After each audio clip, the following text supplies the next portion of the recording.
Hello and welcome back to Yansplaining. My name is Stencil Artist Yan, and as always, I'm joined by my co-host, Peephole Circus. Hello. Hello.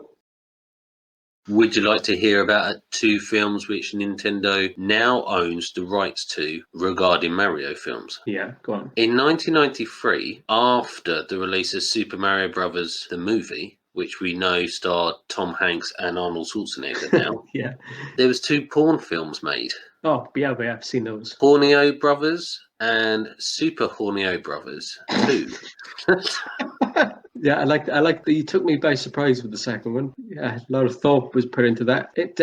They sound great. Where do I find these? Well, Nintendo brought the rights to the films and then just hid them away in a safe somewhere. So they actually made them. Yeah, Ron Jeremy played Mario. That's the G. Well, why didn't they hire him for the actual film? Why didn't they just put that one out? Oh, splice him back in. That would be great. 3 films into one. Yeah, well, he's had plenty of 3 in 1 in his films.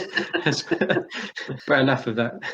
Yeah, that wouldn't be the first time. I bet there's lots of plumbing jokes in that. I bet there is, about fixing the plumbing. Yeah. But you can see, it makes me want to see if I can find some kind of version of this, but I'm more interested in Super Hornio Brothers 2. Yeah, that sounds great too. I mean, what kind of pervert is there in Nintendo right now where he's got a vault full of porn? About Mario, for God's sake, as well. Of all things. Yeah. Disgusting. It's a strange, it's a bit strange, I have to say. I'm getting weird thoughts about how you blow in a cartridge, but it don't work. Yeah, it's a fluffer or something. Yeah, I think exactly. the term is. A South African railway employee, which just so happened to have been a baboon. A South African baboon. Yep. South African railway employed a baboon for 8 years of service. Did they know it? Yeah, he was very well known. He was there for 8 years. Then he retired. Tickets. Yep, it was collect tickets. Never made a single mistake. It says here as a little extra bit on the end. Yeah, I bet. Who's going to argue with the baboon? You missed the booth. He's going to rip you to shreds. You're not going to argue with it. How much did you make today? At least it goes back to the thing about the rhesus monkey's female bottoms that we found out about. Yeah, so you'd stare at the baboons, but because they got pretty colours on it, not just brown. And they're huge as well, aren't they? Oh yeah. Not just the bottom, the whole creature. I like big butts. Yeah, baboon butts, and you cannot lie. Albert Einstein's brain and eyeballs are kept in a safe box in New York City. Is he dead? I assume so. It doesn't say about the rest of his body, just his brain and eyeballs. But I would keep his moustache and maybe put one of them glasses and a nose on him, you know? Because it looked like him, wouldn't it? It looked like him. Why is it in a safe? It's Einstein, idiot. Or do they think somebody's going to steal it? Steal his brain? Zombie? Yeah, you would exactly. Zombies. You steal his brain, gain his knowledge. Got to keep his knowledge safe. So have they tried mind readers? Is that how they communicate? How is he communicating in that? I was going to say blinking his eyes, but it's only his eyeballs. So rolling his eyes. Yeah. So every time you say something, it's like he's French. Just saying. Yeah, he's really unimpressed with everything constantly. So we just done your maths, Einstein, and when we figured black holes are exactly like you thought. Told you. Yeah, I told you that 60 years ago. Maybe he could do the alphabet by moving his eyes in the shape of letters. It'd be tiring, but he's got a big brain. He's got a lot of time on his hands.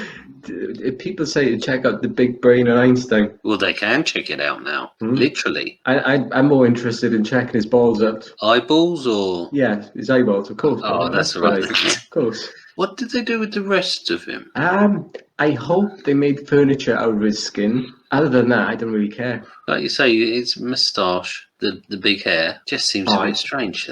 I would keep his moustache as well. I'd make it a clip-on. I'd use it as a tie, like a dicky bow. Make it spin round and everything. Well, yes. You're going in a direction I didn't think would come out from the Einstein's brain and eyeballs kept in a safe box. There, I have to say, we're not all blessed with the same gifts, are we? That's true. Well, we're all blessed with a brain and eyeballs normally, but.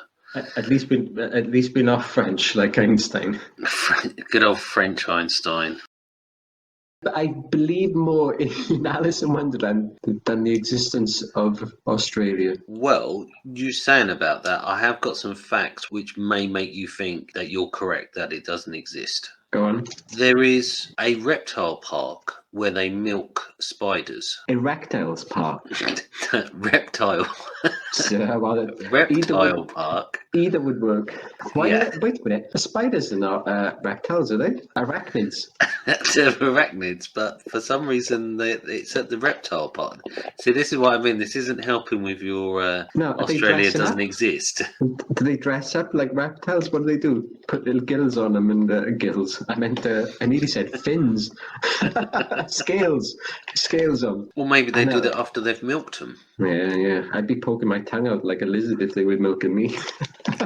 Get a little milking stool. Wait a minute. They're milking spiders? Yes.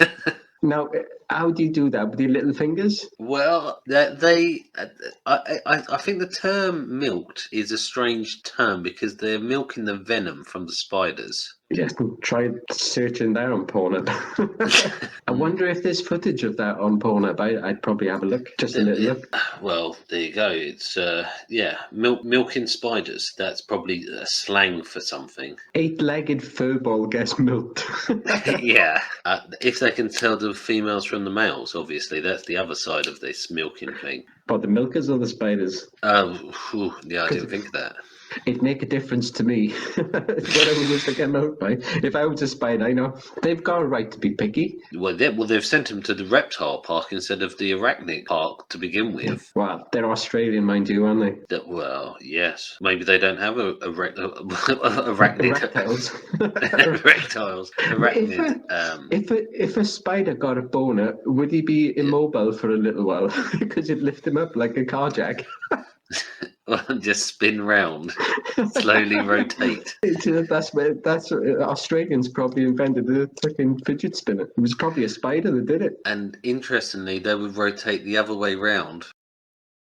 You've probably eaten shark before, which this is once again, I think this might be anti-European propaganda by the Americans, because this is from Monterey Bay's aquarium, this fact. Sounds pretty French. Spiny dogfish, another type of shark. A wet dog, isn't it? Somebody saw a wet dog on the beach. And went, that's a shark. It's a fucking shark.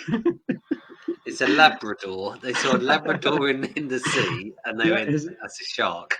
Yeah, a classic dog shark shaking off his fur after coming out of the water and running up the beach looking for something to bite. It gets in the back of some guy's estate car. Yeah, that's definitely a shark. I remember in old McDonald's farm, the shark go woof. The shark goes woof. This Monterey Bay Aquarium says spiny dogfish are predominantly eaten in Spain and Portugal. Yeah. But they class it as fish and chips. So they're saying it tastes like cod. And that's what we eat over in Spain and Portugal when we have fish and chips. I think they're out of their tiny little minds. It's cod or place or nothing. Dog sharks.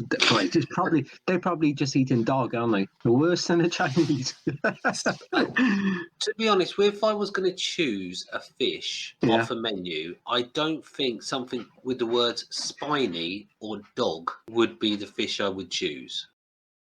The reason why you never see a baby pigeon is not because they're immortal, as I thought. It's actually because they live in the nest for 30 days. So when they leave the nest, they look exactly like an adult pigeon. I've seen that in Species, the film. Okay. I'm never going to look at a pigeon the same way again.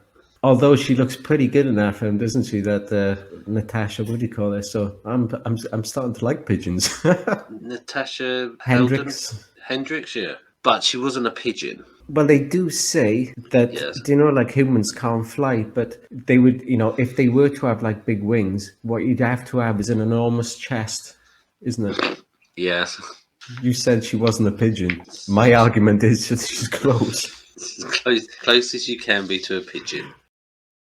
We haven't talked about the mogwais, but they're pretty cute. But at the same time, I wouldn't want one as a pet, would you? Well, no, because you're constantly on the verge of having a murderous creature come out of them. And another point they don't bring up in the film, mogwais house trained? Do they use a toilet? Do you have to have a little potty for them? How does that work? Because he's all cute when he's got a little piano. He's all like do do do do do do do. Excuse me, I'm just going to go for a dump.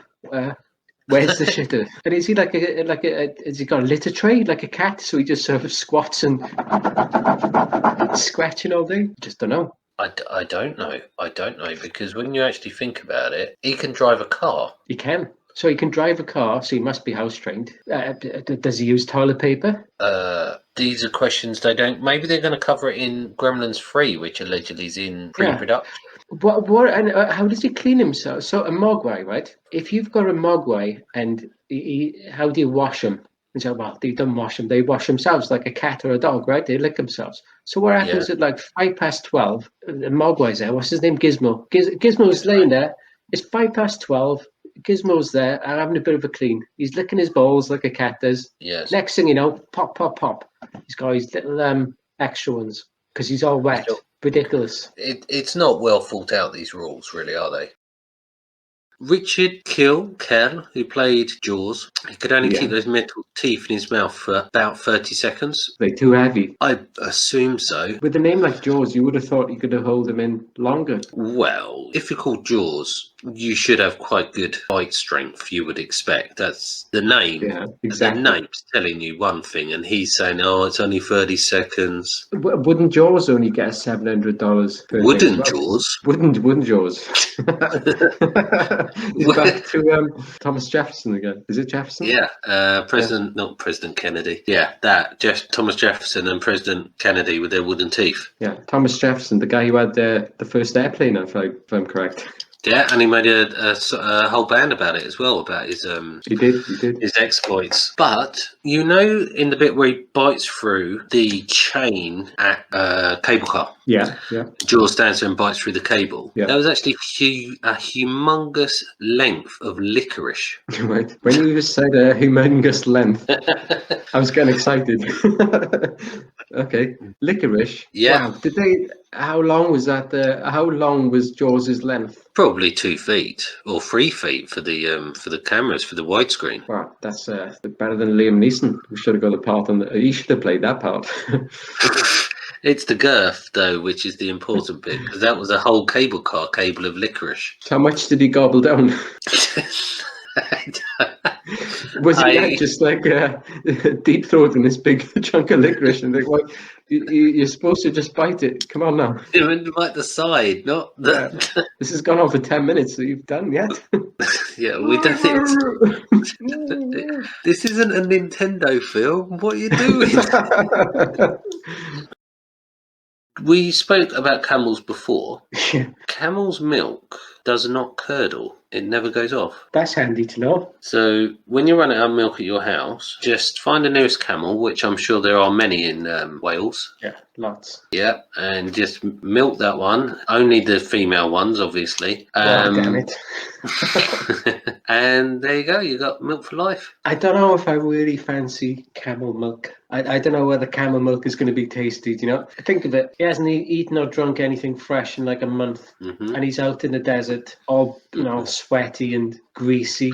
Yeah. I'm not going to suckle down on one of his nipples and go like, thank God for that. I'd rather die. They have a tendency to spit at people as well for fun. Well, we all do at certain points, but I mean, I'd rather be spat at by a camel than suckle on a teat of one. I would expect, I expect it to be yellow milk. No, probably be brown. What if, in Star Wars, the infamous Luke with the blue milk from Star Wars Episode 4, New Hope, he drinks the blue milk. They live on a desert planet. Oh. Is that camel milk? No. I don't know. I imagine camel milk to be gloopy. Oh dear. Like egg white, only brown. Oh. Egg brown. You've made a new colour. A egg brown gloop. Once you start drinking, if you had a bucket full of it, you'd be starting to drink. You'd have to drink the whole thing because it'd all come out in one chunk. Oh dear. Have you heard of a man called Pablo Picasso? Yes, he was the Mexican cartel boss. Picasso used to carry a revolver loaded with blanks. They used to shoot at people who struck him as overly dull. I'm starting to like this guy. I thought you'd like that. So if he met somebody, he'd just pull out a gun on them and shoot them. But there's no need to pull her out. He's shooting blanks anyway. That's a terrible joke. That's for shame. Shame on me. That's the low point. Can you imagine the sheer terror on people's faces? No, why? And then when he's got like, bang. You bored me. You repulsed me, you despicable piece of shit. Bang. Actually, a blank makes a loud noise too. That'd be quite terrifying. I'd like to do that. I would do that. With live rounds though. I'm going to regret asking this. What would you do with the last round? I'd shoot myself in the head, blow my brains out. I'm not entirely certain if this was a successful show with the amount of suicide. I don't want to take the easy way out, Jan. You don't want to take the giant tortoise way out? No. Well, strangely, it's not connected to guns, but it's something which you would probably quite like. BMW used to offer flamethrowers on their cars to stop carjacking in South Africa. Oh, wow, that's like I remember this. It's like in RoboCop where they had the advert. But it was a real option. Can you imagine that as a prank? That'd be hilarious, wouldn't it? Go down the beach with Grandma. Oh, it's getting a bit cold. His jumpers. I left her on the seat for you, Grandma. She's warm enough now. Warm up. Oh my god. And then I blow my brains out. Do you know that there's actually a dog? This would probably annoy you, actually. There's a dog that yodels instead of barks.